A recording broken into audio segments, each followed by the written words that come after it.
Creo que entre Felipe y Alejandro no lo han podido expresar mejor, pero quiero, en nombre de BAT y sobre todo en nombre de todas las empresas que apoyan este tipo de iniciativas, darles una calurosa bienvenida a Villa de Leyva. Me da mucha alegría haber podido acompañar este evento desde el inicio. Cuando Alejandro Santos tuvo una buena idea, acompañamos ese esfuerzo para convertirla en un festival de ideas. Creo que el país vive un inmenso estado de ansiedad donde necesita ventilar sus argumentos, necesita respuestas, pero las respuestas no vienen empaquetadas y listas para consumir, las respuestas se construyen en conjunto. Siempre he dicho que nuestro mundo de hoy es una especie de triada donde están por un lado las empresas y el sector privado, por otro lado el Estado y por el otro lado la comunidad. Entre esos tres polos se debate la estabilidad, se debate la tranquilidad, se busca el equilibrio y ese equilibrio se alcanza con el diálogo. Y hoy, más que nunca, el mundo necesita de ese diálogo desprevenido, de ese diálogo honesto, desprovisto de hostilidad, para poder buscar esas respuestas. Creo que como empresas, como Estado, aquí presente, muchos representantes, como comunidad, que somos todos, tenemos ese deber de poder encontrar ese equilibrio entre esos polos que permitan a nuestro país seguir adelante, aceptar su realidad, aceptar las diferencias que tenemos para poder progresar y entregarles a nuestros hijos un mejor mañana. Entonces, en nombre de todas las empresas que estamos aquí y que no estamos aquí también, quiero darles las gracias por este esfuerzo tan importante que nos va a permitir, después de día y medio, creo, salir con la cabeza un poquito más organizada para poder enfrentar los desafíos que Colombia nos presenta todos los días, porque no hay que negarlo, somos un país de solo desafíos. Bienvenidos todos y gracias por su presencia.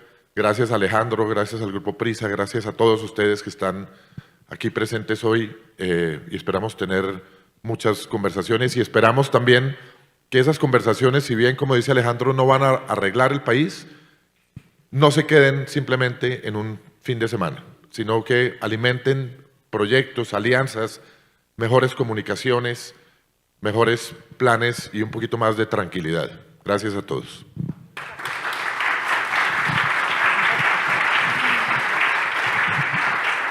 Bueno, y el primer tema, la justicia como guardián de la institucionalidad. En un Estado de Derecho es esencial que la institucionalidad garantice el acceso a la justicia de manera transparente y eficaz. Los invitamos entonces a escuchar muy atentamente la siguiente conversación les agradecemos pasar, por favor, el señor Fernando Castillo, presidente de la Corte Suprema de Justicia,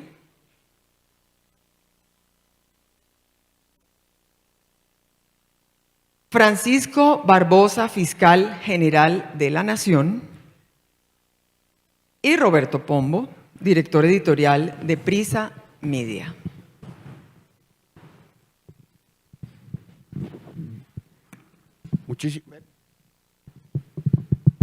Muchísimas gracias a todos, bienvenidos una vez más. Señor fiscal, señor presidente de la Corte, es un honor tenerlos acá. La sombría general para entrar en materia es el cambio, que es el eslogan del gobierno del presidente Gustavo Petro. Y el tema de esta charla es qué tan sólida está la institucionalidad desde el punto de vista de la justicia frente a ese cambio. El cambio amenaza, el cambio obliga a modificar actividades o actitudes de los jueces y de los fiscales. ¿Es suficientemente sólida la institucionalidad colombiana para enfrentar este reto, señor fiscal? Bueno, ¿escuchas? Sí. Muchas gracias por esta invitación. Verdaderamente es un lujo estar acá y poder compartir con ustedes algunas ideas en torno a todos estos temas. Un saludo aquí a mi buen amigo, el presidente de la Corte, el doctor Fernando Castillo, y a todos. A ver, yo creo que la pregunta que se hace es una pregunta muy interesante, pero que debe responderse bajo una premisa. No puede haber ningún cambio si ese cambio va a alterar o va a afectar la institucionalidad del país. Todo cambio se tiene que producir dentro de la institucionalidad del país. En ese sentido, usted puede transformar sociedades, usted puede equilibrar sociedades, pero sobre la base de unos pilares esenciales que han compuesto el Estado de Derecho en Colombia.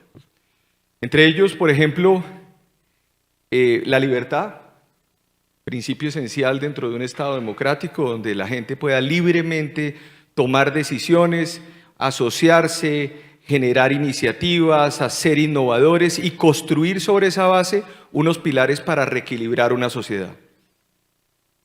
Usted tiene que pensar en la justicia como un factor donde la justicia sea un elemento central del equilibrio de poderes y que no pueda ser intervenida desde el Ejecutivo y que tenga que darse solamente sobre el marco de la colaboración armónica.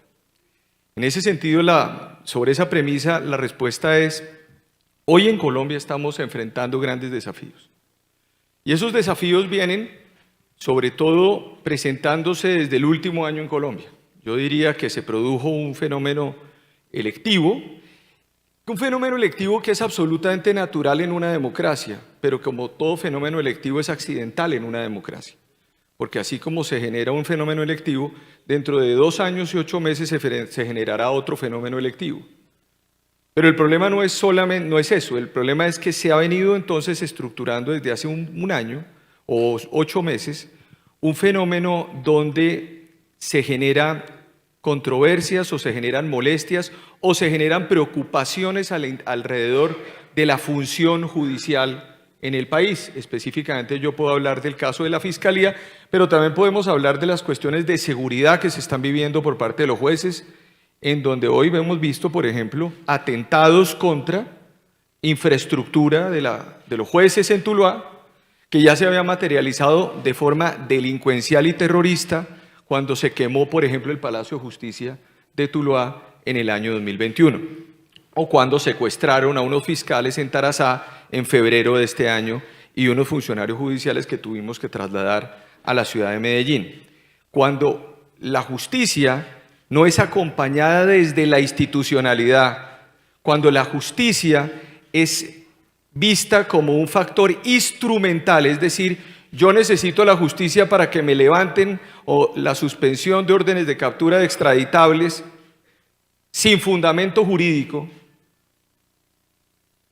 o yo utilizo y quiero llevar al Congreso propuestas para beneficiar el narcotráfico en Colombia, como denunciamos en su momento, pues en ese momento hay unos pilares que se tocan e inmediatamente se generan unas tensiones institucionales. Entonces mi respuesta es: hay desafíos, pero yo, superando el espíritu apocalíptico que planteaba y superar ese espíritu apocalíptico, yo soy optimista frente al país. Soy optimista porque el país no tiene dueños. Soy optimista porque el país no tiene decisiones últimas.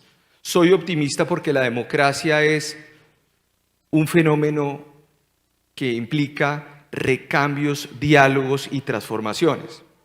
Y soy optimista porque es mucho más la institucionalidad colombiana que las personas que representamos muchas veces estas instituciones. Entonces nosotros debemos ser meros accidentes dentro de estos procesos, cumplir unas funciones y superar esos estadios para volvernos a sentar dentro de estos escenarios y discutir también desde allá y desde estos escenarios de pluralidad de ideas para dónde va el país. Pero yo creo que soy optimista, sigo siendo optimista, y el país no puede perder el optimismo, porque si perdemos el optimismo o pensamos que el país le pertenece a uno u otro sector, con un mote que se llama cambio, porque todos los gobiernos plantean cambios, pues entonces estamos en un escenario donde habrá una parte de la población excluida y otra parte de la población incluida. Y yo creo que todos somos colombianos y todos cabemos y debemos caber, como se lo dije al presidente Petro hace un año, tal vez, en una reunión. Le dije: aquí tenemos que caber todos, no solamente unos. Aquí no podemos partir de la base de que hay unos grupos que han causado daño en Colombia. Aquí hemos construido un país. El país que conoció el presidente Gustavo Petro y del cual sufrió seguramente su persecución en los años 80, es un país distinto al de hoy. El país del cual nosotros hemos venido hablando en los años 90, cuando asesinaron de forma aleve al doctor Luis Carlos Galán, es un país que ha tenido avances. Yo creo que esas son las lecturas que tenemos que hacer.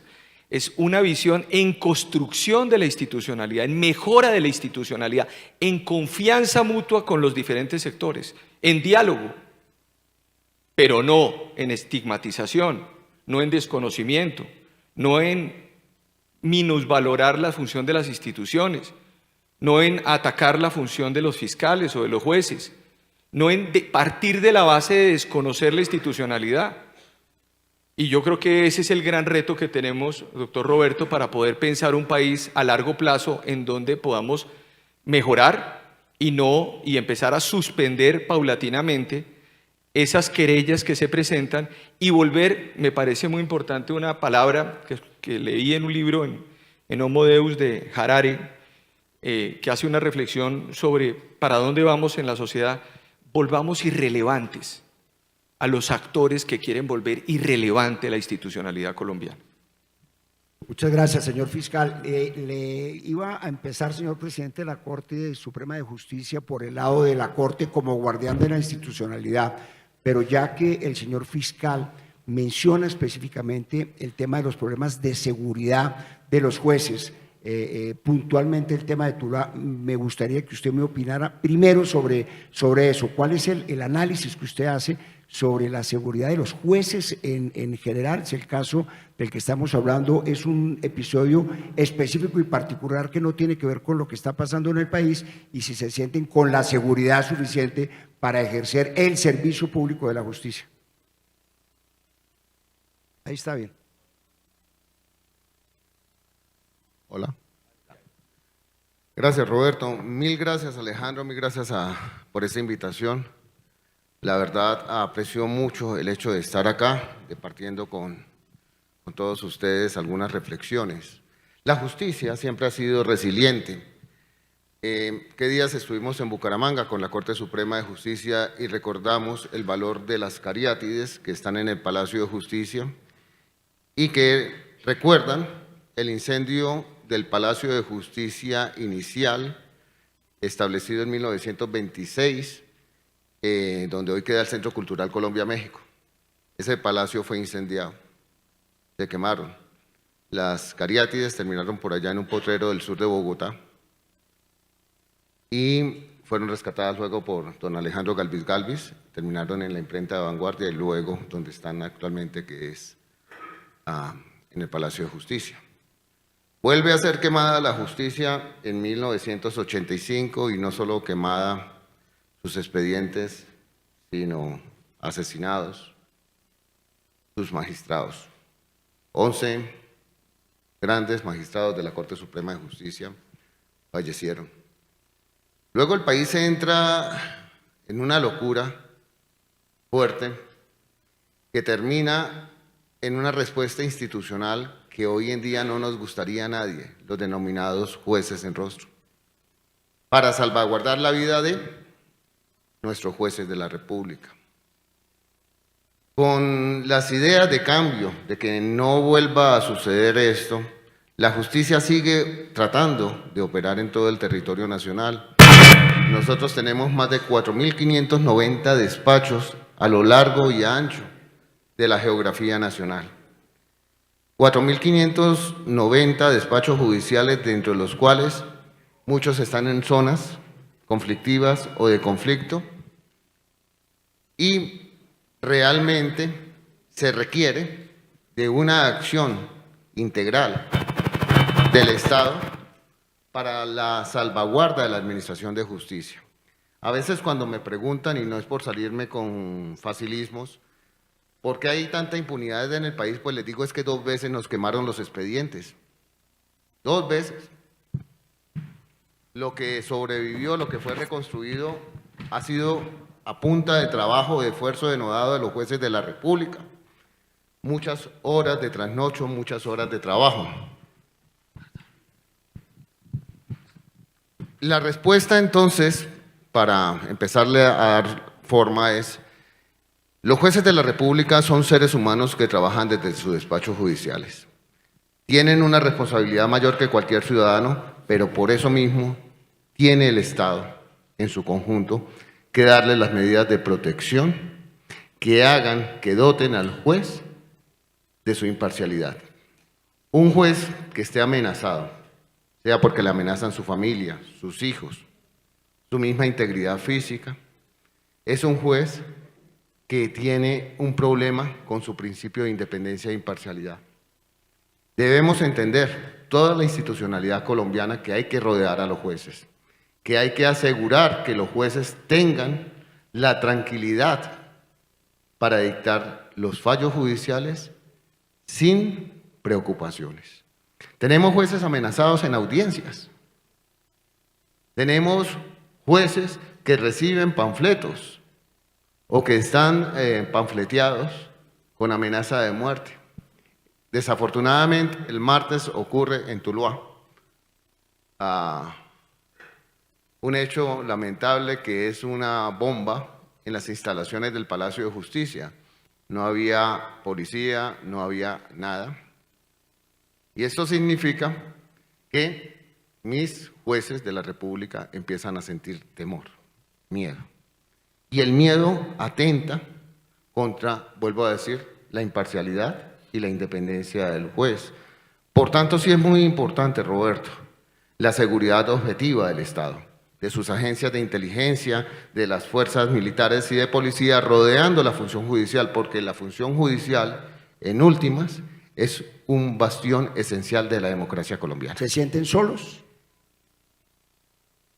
Nos sentimos un poco, en este momento, con alguna falta de compañía, porque si yo le preguntara a los magistrados de la Corte Suprema de Justicia cómo estamos en seguridad individual, todos diríamos bien.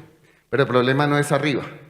El problema es que tenemos 4.590 despachos judiciales donde tenemos que garantizar la seguridad del territorio, la seguridad individual para que se pueda ejercer la libertad y el juez pueda decidir sin temores y sin ambajes los casos a que tiene en su despacho. Entonces, más que ello, es como un llamado, en este momento, el tema era otro, Roberto, pero es un llamado a que todos tenemos que buscar la seguridad individual como premisa general. El país tiene que garantizar la libertad de sus ciudadanos y básicamente la seguridad individual de los ciudadanos. Y en el caso concreto de los que administramos justicia, tiene que asegurar la dignidad de nuestros jueces, uno, y su seguridad para que podamos cumplir con la misión esencial para el Estado de Derecho. Más adelante entonces entramos en el tema del que hablamos del cambio y la solidez institucional en el caso de la rama judicial.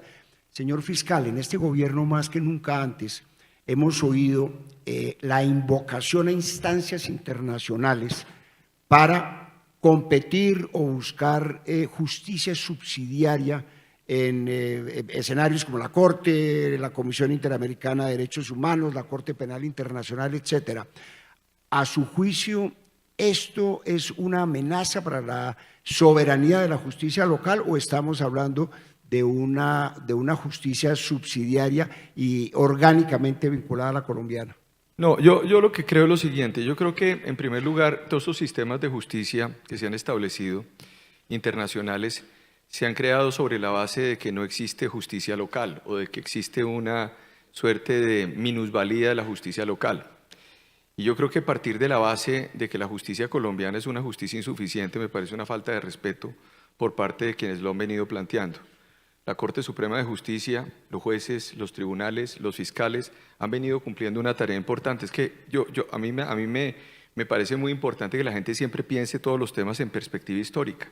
La gente vea y aquí me alegra, por ejemplo, que está el exfiscal Alfonso Gómez Méndez, exprocurador, que tiene la visión histórica del país, para que uno pudiera pensar y piense sobre qué país y qué nivel de justicia teníamos antes de la Constitución, por ejemplo, de 1991.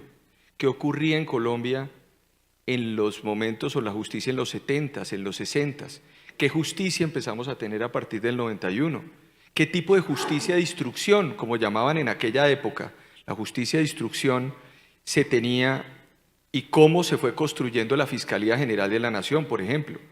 ¿Para qué sirvieron los mecanismos de construcción de los diferentes modelos jurídicos que nos llevaron a tener hoy, por ejemplo, pasar de tener el 5 o el 6% de esclarecimiento en delitos, no las grandes discusiones nacionales, entre comillas, sino delitos sexuales, delitos de violencia intrafamiliar, el delito del hurto, etcétera, que teníamos tasas del 5 o 4% de esclarecimiento hace 20, 25 años, y hoy tenemos, por ejemplo, con rutas itinerantes en las ciudades, tasas de esclarecimiento del 50, 55, 60%, porque sí es posible llegarle a la gente y golpear. Esa idea demuestra que la justicia está cumpliendo una función, que en Colombia no es un país que tiene una justicia fallida. Es que lo que uno no puede partir de la base es llegar a un gobierno y partir de la base de que las instituciones que se representan, o que el presidente representa, o que el gobierno representa, no sirven. Porque entonces partimos de la base de empezar a barrer básicamente todas las instituciones colombianas para partir de cero. Si yo parto de la base de que la policía nunca ha servido, de que el ejército nunca ha servido, de que la justicia nunca ha servido, pues entonces tengo que andar internacionalmente buscando apoyos, diciendo necesito que me suplanten la justicia. En ese sentido, yo considero que la justicia ha cumplido una función adecuada en Colombia. Ha resuelto casos importantes. Ha avanzado, que hay mucho que mejorar, Roberto, efectivamente. Casos como el de Marcelo Pecci, por ejemplo, muy rápidos. La justicia avanzó.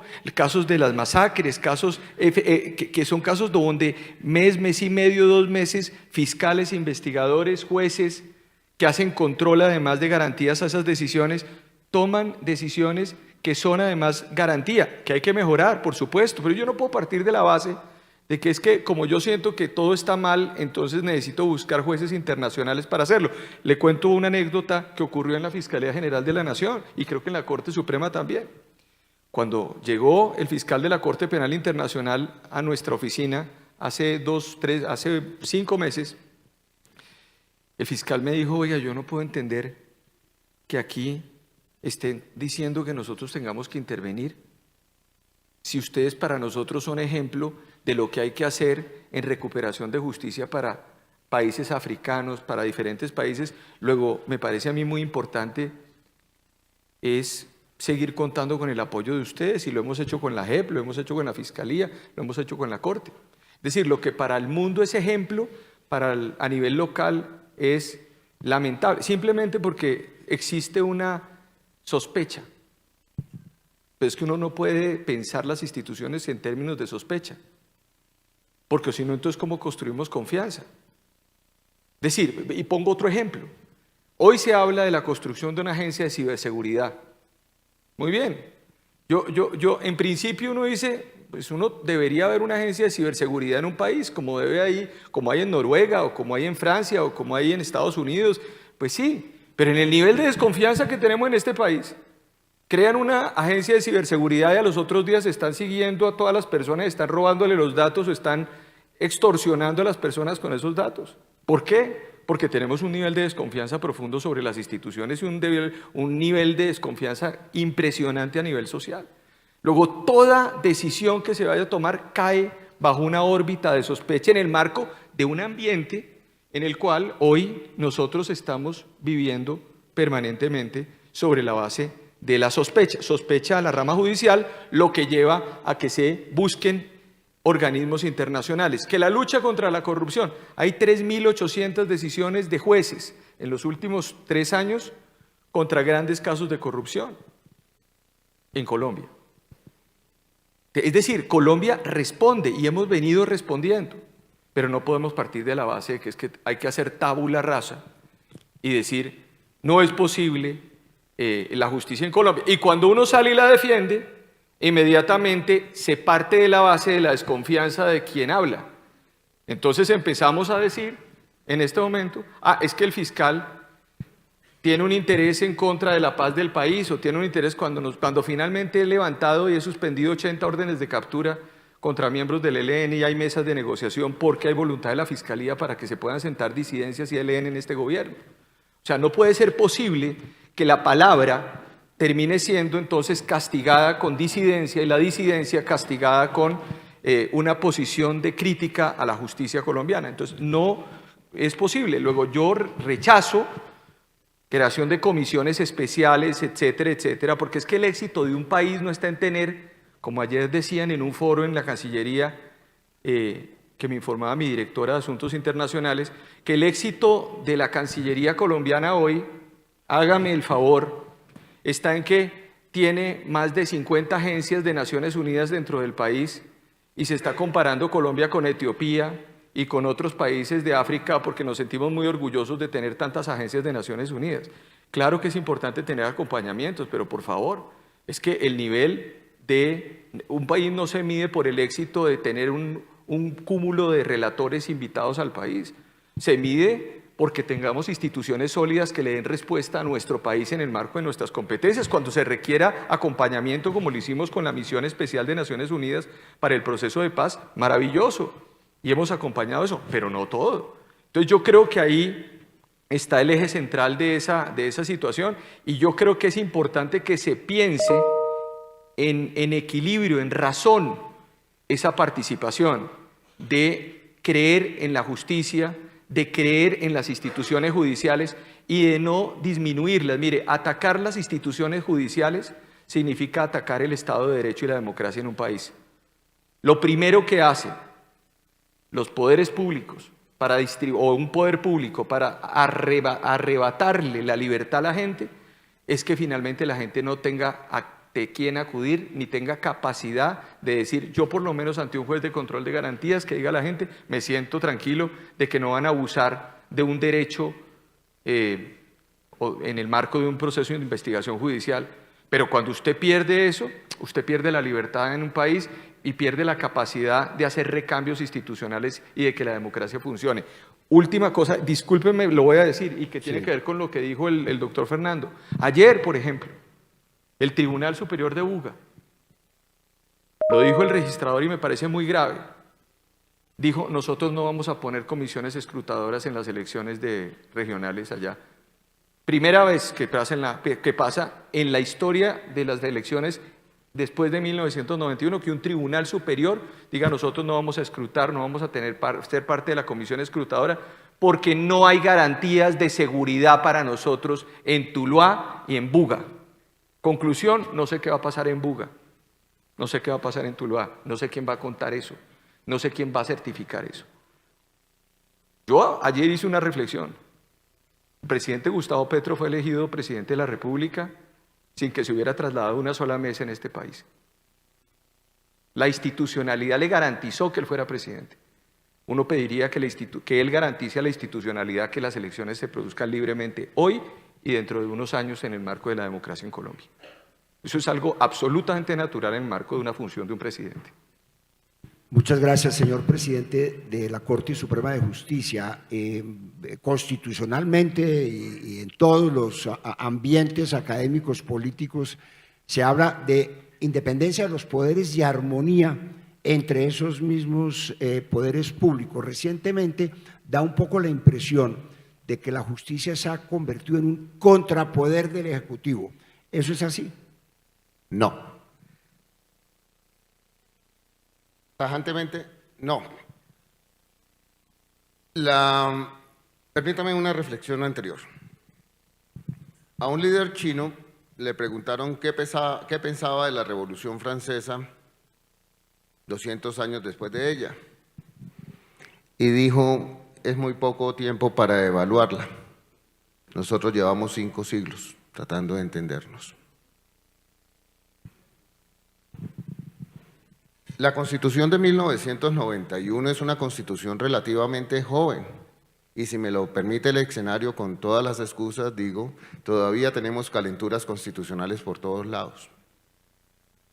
La Constitución de 1991 fue pensada con un sistema de pesos y contrapesos que hacen que el ejercicio del poder sea dividido en la forma que permita que el Estado social de derecho, la apuesta constitucional, llegue al país. El principio por el cual debe llegar al país es el principio de progresividad, partiendo de una realidad económica y social, como lo dijo acá el señor fiscal, de 1991, con anhelos y con esperanzas para ir hacia adelante. ¿Y qué es lo que busca la Constitución de 1991? Yo lo rezo en clase de Derecho Económico. Un orden normativo, democrático y participativo, un marco normativo, democrático y participativo, que garantice un orden económico, social y político justo. Luego, el papel de la justicia en su dimensión política es lograr el equilibrio de poderes. Cada competencia dada en la jurisdicción es una apuesta fuerte, de la que digo 30 años es poco. Hace 30 y pico de años la Sala Constitucional pertenecía a la Corte Suprema de Justicia. Hoy es un tribunal independiente. Hoy la Corte Suprema de Justicia se dedica a los asuntos ordinarios, libertades individuales, derechos individuales, algo de seguridad social en el lado de la Sala de Casación Laboral. El Consejo de Estado se dedica a las relaciones entre ciudadanos y administración pública. Ese equilibrio, ese solo equilibrio todavía no se ha desarrollado completamente. Estamos en un diálogo profundo con la Corte Constitucional, con el Consejo de Estado, para entender cómo sería la mejor mecánica de lograr la consolidación de una rama judicial en un marco tripartito de ejercicio de poder interno, el Poder Judicial. La misión de la justicia, en efecto, es vacilar al Estado social de derecho. Pero es que las relaciones de justicia no empiezan por la rama judicial, empieza por el trato entre ciudadanos y el Estado. Todo lo que hacemos todos los días implica una relación de justicia. Si cumplimos un contrato, si pagamos lo justo, si pagamos los salarios. Lo que quiero decirles, apreciados amigos, es que la justicia en un país comprometido la rama judicial debiera ser residual a la solución de los conflictos de la sociedad, no el principal instrumento. ¿Y qué es lo que estamos teniendo? Estamos teniendo que todo se está tratando de resolver con el aparato judicial. Las acciones de tutela se han incrementado 700, 800%. Ha excedido ya la capacidad de revisión de la Corte Constitucional. Yo creo que la Corte Constitucional se está revisando un 0,3, un 0,4% del total de las tutelas que se producen en Colombia, es mucho. Pero, ¿por qué la gente está buscando a la rama judicial para resolver conflictos que debieran ser resueltos normalmente, ordinariamente, entre ciudadanos y Estado? Ahí es cuando le digo, mire, la gente tiene fe en la justicia. Nosotros teníamos en 2016 23.000 casos en sala de casación laboral. Hoy en día hemos reducido, si tenemos cerca de 3.000 es mucho, de los cuales cada despacho tiene 80 para fallo, que es una carga normal. Pero la cuestión es por qué se sigue demandando la justicia. ¿Por qué se sigue demandando la justicia si el imperativo que está en la Constitución es las relaciones humanas, relaciones de buena fe? Y las relaciones de buena fe deben tener incluidas el sentido de equidad natural en el ser humano. Entonces ahí tenemos un problema de sociedad, porque estamos buscando en los jueces de la República la resolución de muchos conflictos que de antemano debieran ser solucionados entre los particulares y el Estado. Entonces, vuelvo a mi tema. Llevamos 30 años con cambios. Hemos enfrentado en 30 años muchas tensiones constitucionales, legales. La Corte Suprema de Justicia ha sido vilipendiada, ha sido chuzada. Nuestros jueces han tenido problemas de seguridad en el país, sí, pero sabemos y tenemos claro que nuestra misión es administrar justicia. Esa es la labor de nosotros, que tenemos un principio basilar, principios basilares, autonomía, independencia e imparcialidad de los jueces. La línea roja constitucional precisamente es esa. No, ninguna rama del poder público, ninguna rama puede trasvasar la autonomía e independencia objetiva de la rama judicial y subjetiva de cada uno de los jueces en la República de Colombia. 2. El tema de cómo son las relaciones, pues también es un gran reto, porque lo que implica la Constitución es la colaboración armónica de los poderes, pero la colaboración armónica implica el respeto a cada uno de los poderes públicos, la independencia, y es una palabra muy importante, la autonomía del Congreso de la República, la autonomía de la Corte Suprema de Justicia, de la rama judicial en general, la autonomía de los entes autónomos. Es muy importante rescatar el principio de autonomía porque es pieza fundamental constitucional para el funcionamiento que queremos en una sociedad. ¿Qué ha pasado? Hemos tenido tensiones con los cambios constitucionales. Es que prácticamente la Constitución de 1991 no estaba respirando los primeros pasos cuando ya hubo reforma por acto legislativo. No la hemos dejado funcionar. ¿Sí? Si ustedes miran el 333, está claro el principio de solidaridad. La libre competencia es un derecho que supone responsabilidades, la libertad de empresa, la libre iniciativa privada. Y el 334 nos dice, ojo, porque es que el Estado debe ayudar a las personas en peor lugar de la sociedad. Y es el 334, es la Constitución económica, la que nos implica el principio de solidaridad general. Pero entonces estos cambios han llevado a muchos temas.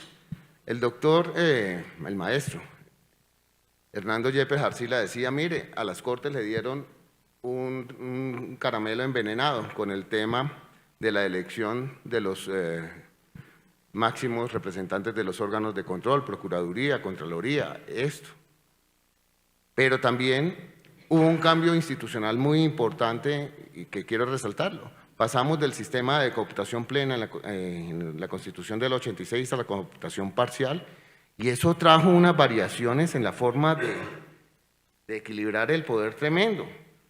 El tema de los órganos de control es porque fue la solución institucional que mejor parecía para un país que tiene problemas de corrupción, que tiene problemas de distribución inequitativa del poder y sobre todo en el tema de control que no tiene control. Esa sería mi respuesta. Muchísimas gracias. Finalmente, señor fiscal, aquí mismo están representados distintos sectores de la sociedad en cuanto a sus posturas ante los distintos temas. Estamos en un país evidentemente radicalizado en cuanto a sus posiciones, hay unas discusiones extremas y hay quienes se preguntan si la administración en general de justicia en ese ambiente se puede manejar y ¿qué le respondería usted a quienes dicen que el propio tono del fiscal general de la Nación, usted contribuye a esa crispación en este momento? Pues mire, yo he observado esas críticas pues con mucha atención porque cuando uno tiene que defender la institucionalidad del Estado de Derecho en Colombia no puedo ser timorato. En ese sentido, cada vez que yo he dicho alguna cosa lo he dicho con fundamento en alguna circunstancia que ha afectado o posiblemente o potencialmente podía afectar o puede afectar las competencias de la justicia colombiana. Y yo sobre esto, a mí me gustan los hechos. Entonces vamos a los hechos. Primero, pregunta, ¿es normal que un presidente de la República le pida al fiscal general suspender órdenes de captura de extraditables sin sustento jurídico? ¿Cuál era mi única alternativa que tenía como fiscal general? ¿Irme a la cárcel por obstrucción a la justicia de los Estados Unidos, siendo cómplice de una decisión que atentaba contra la Constitución y la ley? No acepto esa decisión y ese fue un primer eje central. Decir en el Congreso de la República frente a un proyecto de humanización que fracasó, como seguramente fracasarán todos los proyectos que tienen relación con eso por la valentía del Congreso de la República también y las instituciones colombianas, que había que beneficiar pequeños cultivadores, cosa que estoy de acuerdo, pero al mismo tiempo importadores de sustancias para la construcción o la fabricación de clorhidrato de cocaína. Artículo 6 de ese proyecto de ley, lo dije en el Congreso. El fiscal habla muy duro. Decirle al presidente de la República que él no es jefe del fiscal general de la Nación, porque es que en las competencias de la Fiscalía General de la Nación y de la Constitución del 91, un presidente de la República no es el jefe de todos los poderes públicos, es el jefe del Ejecutivo, máxima autoridad administrativa, pero hay unas autonomías, competencias de las rama judicial y del rama legislativa del poder público. Cuando uno le eligen presidente, no lo eligen presidente de todas las ramas del poder público. Lo dije. Que el Ejército Nacional se acerque a la Fiscalía General de la Nación, no Francisco Barbosa. Y le digan a la señora vicefiscal, tenemos una información precisa de órganos de inteligencia del Estado colombiano que dicen que lo van a matar. Salimos y lo explicamos. Y a los 5 minutos salen y desmienten la información y posteriormente afirman que no, que parece que sí es cierto y que parece que no es cierto, generando una situación de incertidumbre. Eso es hablarle duro o eso es hablar duro. Cuando uno defiende la institucionalidad tiene que hablar duro. Porque es que aquí las competencias tienen que defenderse.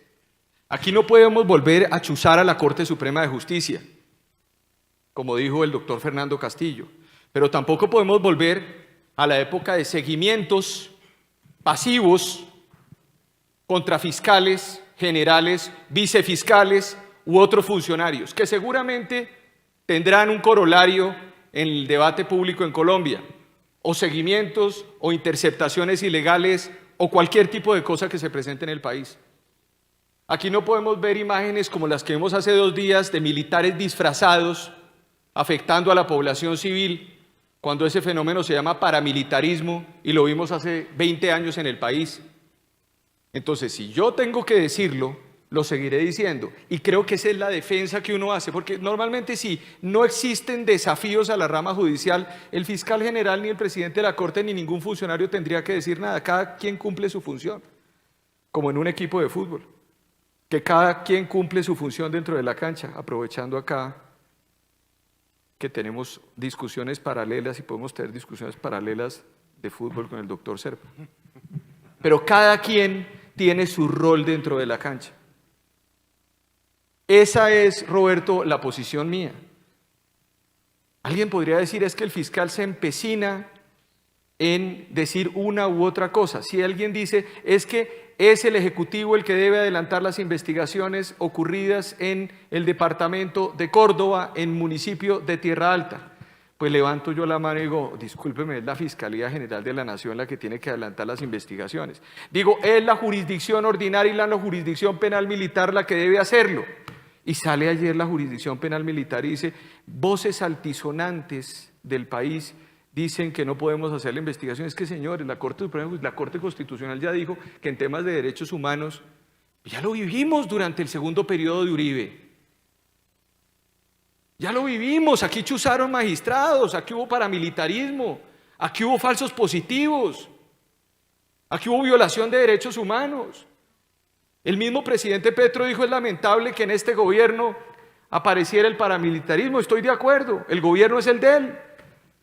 Y grave que la fuerza pública se preste a eso, pero la fuerza pública, ¿quién la dirige? ¿El Barbosa, el fiscal o el presidente de la República? Se llama asumir responsabilidades también. Es gravísimo lo que está ocurriendo en algunos temas y eso, Roberto, significa defender la institucionalidad del país. Que los empresarios, que las personas que están produciendo en este país están preocupados, por supuesto, pero sigo siendo optimista, doctor Alejandro. Porque creo que si hablamos claro, si la institucionalidad se protege, el tiempo va a pasar. Y vamos a tener un país ojalá más reequilibrado y ojalá para reconstruirlo, para retrabajarlo, para funcionarlo. El hecho de que funcionen las elecciones, ojalá funcionen bien, pero va a haber bacrim política, como lo dije ayer. ¿Cómo no va a haber bacrim política? En 100 municipios, según el registrador ayer, 100 municipios de este país no se pudieron inscribir los partidos políticos oficiales en el país, se inscribieron solamente unos partidos políticos especiales. Es decir, que vamos a tener urnas con alcaldes unánimemente elegidos en los pueblos.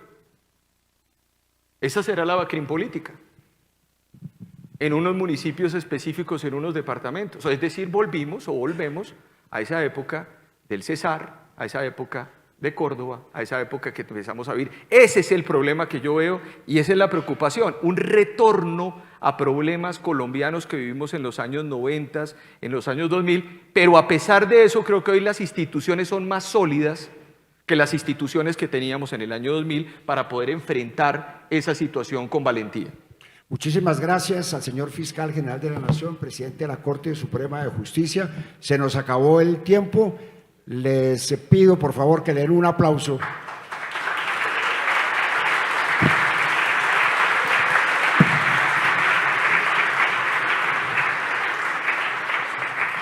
gracias. Quiero invitar al doctor Alfonso Gómez Méndez, ex fiscal general de la Nación, ex procurador, para que nos haga unos comentarios sobre este tema que acabamos de tratar. Doctor Alfonso.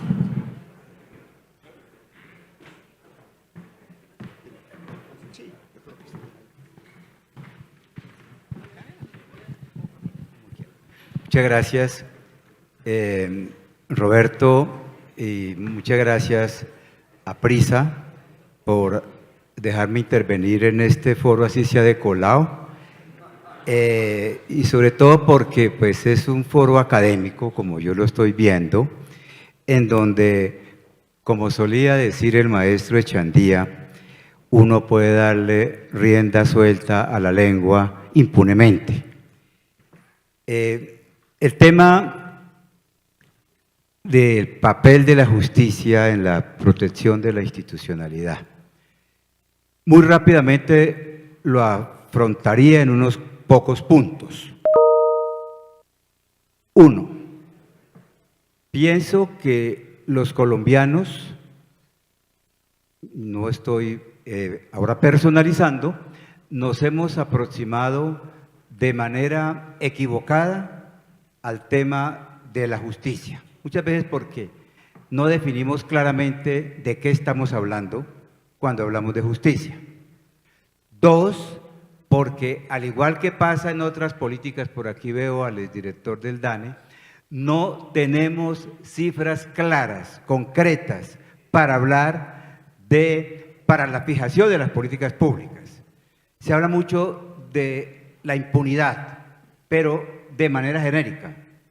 En la Fiscalía hicimos en una oportunidad, cuando se hablaba de una impunidad del 97%, hicimos un estudio de expedientes y nos daba una impunidad alta, sí, pero ligeramente superior al 50%. Entonces, falta de datos claros para la fijación de una política de justicia. Segunda aproximación equivocada. El constitucionalizar siempre los problemas de la justicia. Aquí tuvimos muchas reformas constitucionales cuyo fundamento casi esencial era la administración de justicia. Cito solamente algunas. La reforma de Alberto Lleras en el año 45, el plebiscito de 1957, que por cierto estableció la cooptación, doctor Castillo, que no creo que fuera tan mala como se decía.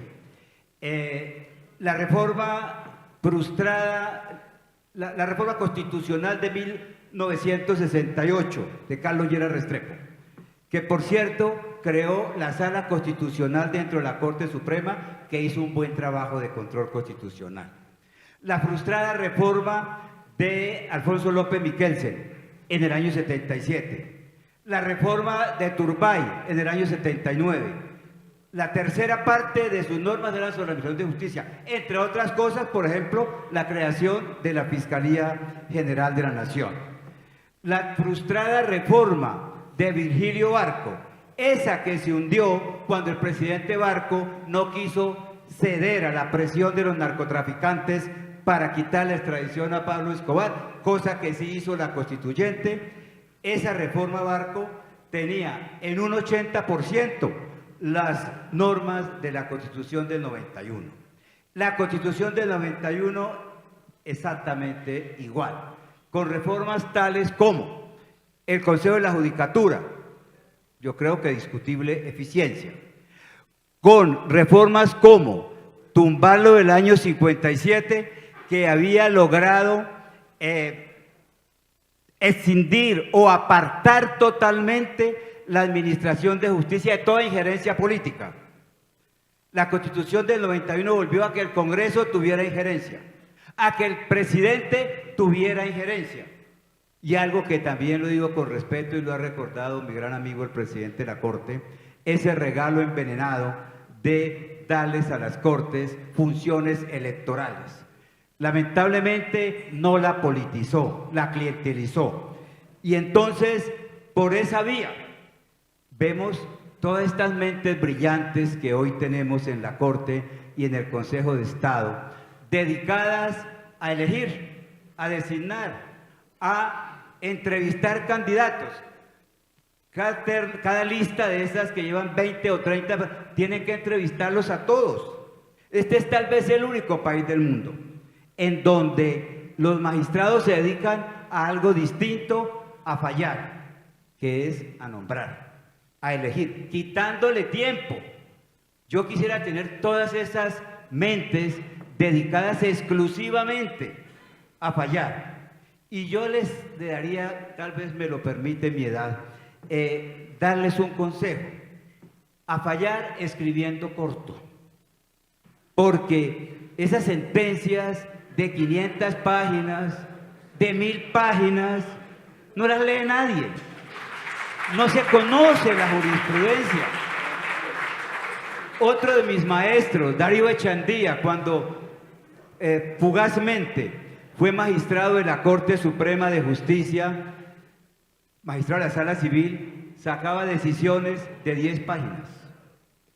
Mi gran mentor, Alfonso Reyes Echandía, lo conocí como magistrado de la Sala Penal, además con función constitucional, como afortunadamente lo ejercía la Corte Suprema. Nunca una decisión de más de 20 o 30 páginas máximo. Lamentablemente ahora, no sé, a veces se piensa que cada decisión tiene que dar una muestra de erudición.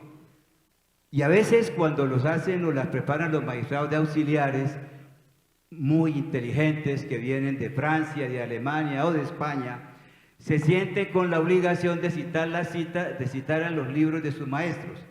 No siempre entienden, me imagino, lo que leyeron, pero entonces aparecen cada sentencia cree que debe ser un libro, y eso también afecta la administración de justicia. Y en esa parte, para terminar la parte rápida, Roberto, por ejemplo, lo de notificar las sentencias por medios. También Echandía decía que los jueces hablaban por medio de sus providencias. Hace poco, este lío que tenemos ahorita entre el Consejo de Estado, la Corte Constitucional y la Procuraduría del Consejo de Estado se ampara. No, es que no cumplimos la decisión de la Corte porque fue el comunicado de prensa, pero no la sentencia. ¿Por qué no volvemos a eso, señores magistrados? A que las sentencias se notifiquen cuando están escritas y cuando estén escritas con los salvamentos de voto, porque ¿cómo puede alguien, un abogado, por ejemplo, interponer un recurso contra un comunicado de prensa? Entonces, ahí me parece que hay algo que también se tiene que trabajar. En esa materia de constitucionalización, si acaso habría algo que habría que cambiar, lo que ya he mencionado, quitarle todas las funciones electorales a las altas cortes. Con razón decía el doctor Castillo, es que a eso llegamos porque había desconfianza con la elección de contralor o procurador por parte del Congreso. Un solo dato, lamentablemente tiene que ver con mi función como fiscal. El procurador que fue elegido con el sistema de postulación por la Corte terminó en la cárcel. 2 contralores, uno de ellos propuesto por la Corte Constitucional, también terminó en la cárcel. Otro tema constitucional, que lo que yo llamaría la justicia a alto nivel o la justicia política, y es la de que tenemos un sistema de impunidad total a nivel del presidente de la República y de los llamados aforados a través del mecanismo de las funciones políticas del Congreso. Por algo será que en todos los países de América Latina hubo funcionarios de ese orden, en el caso de Odebrecht, tocados, menos en Colombia, porque tenemos un sistema que no funciona. Y además, introdujeron en la Constitución un cruce. Los magistrados de la Corte investigan a los congresistas y los congresistas a los magistrados. Entonces es muy difícil que por esa vía se pueda establecer ese tipo de justicia. Pero eso en cuanto al tema constitucional. En cuanto a lo demás, para cumplir el postulado básico que viene de 1886, pronta y cumplida justicia. Que eso es lo que se necesita, eso es lo que le importa a la gente. Ahora, ahí están las otras fallas. Una, la inflación normativa. Esa inflación es más grave que la otra, la de los precios al consumidor. ¿Por qué? Porque tenemos una cantidad de normas incoherentes. Un solo dato. Logré como fiscal general la expedición de 2 leyes que unificaran el Código Penal, mi Ley 599 del 2000. A términos de hoy, llevan más de 40 reformas. Lo mismo la Ley 600, que no la dejaron siquiera decantar, y ese es un debate que no vamos a hacer ahora sobre el sistema acusatorio, que con razón el pueblo lo llama sistema aplazatorio, en lo cual me parece que tiene que trabajar el país también, porque la gente no puede ser declarada inocente por prescripción ni por vencimiento de términos. En las tales preliminares que duran años y años y años. Eso no depende de las normas. Si una persona, un estudiante de primer año, lee todos los códigos de procedimiento penal, penal, civil, contencioso, administrativa, ningún proceso en Colombia debería demorar más de 2 años. Y todavía sigue siendo válida esa expresión, incluso de mi época de estudiante, que un juicio ordinario, que la vida de un abogado duraba lo que duraba un juicio ordinario. Entonces, y eso se puede hacer sin necesidad de cambiar las normas. El Congreso que no se desgaste más, que deje de cantar. Otra vez el maestro Chandía alguna vez propuso que se dejara de legislar por 40 años a ver qué pasaba. Mientras decantábamos lo que hacíamos, pues es que no lo respetamos ni con la Constitución. La Constitución del 86 rigió 100 años y fue reformada 79 veces. Esta del 91, que apenas tiene 32, una especie de adolescente, diría yo, ha sido reformada o violada en más de 70 ocasiones. Entonces, ¿en qué queda, a propósito de la justicia, la seguridad jurídica? Entonces lo que hay que hacer es eso, cumplir lo que hay, como ministro de Justicia decía, tutelizar la administración de justicia. Si la tutela, la gente cree en la tutela porque actúan pronto. ¿Cómo así que los jueces ordinarios son buenos cuando son jueces de tutela y malos cuando son jueces ordinarios? Pues que estos apliquen el procedimiento de la tutela. Pienso yo que si en algún momento y en estos escenarios pensamos en que en definir en qué nos hemos equivocado y colocamos los correctivos, probablemente, no sé, pronto o a mediano plazo podemos cumplir una norma muy reciente, como la de 1886, que pedía administrar pronta y cumplida justicia. Gracias.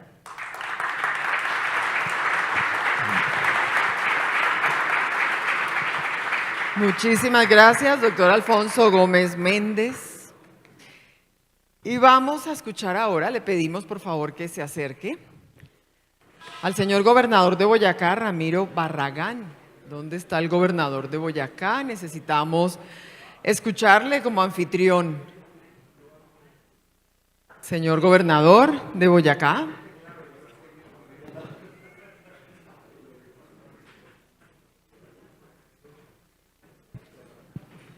Acá. Bienvenido, muchísimas gracias.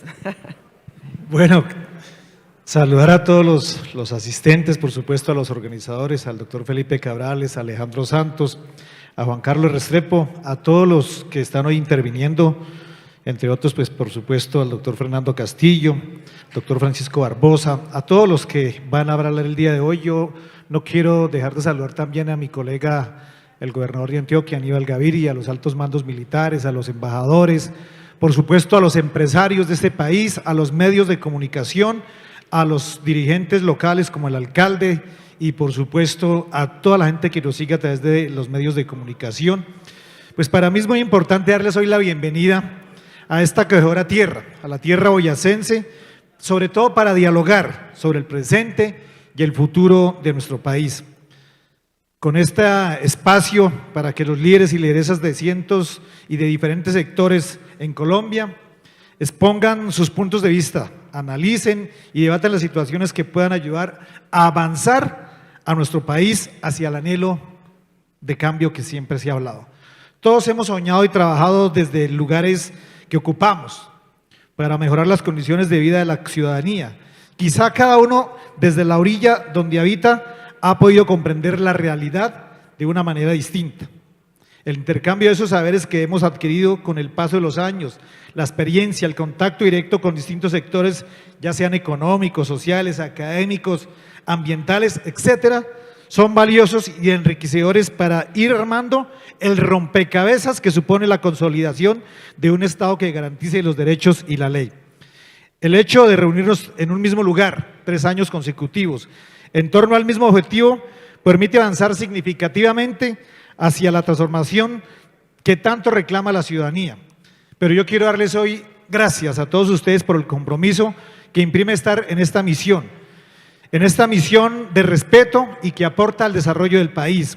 Sabemos que esta tierra de Boyacá, de paz, inspirará un ambiente de trabajo productivo y armonioso para intentar, como siempre, brindar un mejor futuro a las nuevas generaciones. Gracias por ponerse la camisa y liderar los procesos que requieren para que nuestro país sea cada día mejor. Disfruten Boyacá, esa es mi primera idea. Aprovechen su espacio también, porque Boyacá y Villa de Leyva siempre tendrán algo nuevo para disfrutar. Bienvenidos a esta hermosa Villa de Leyva.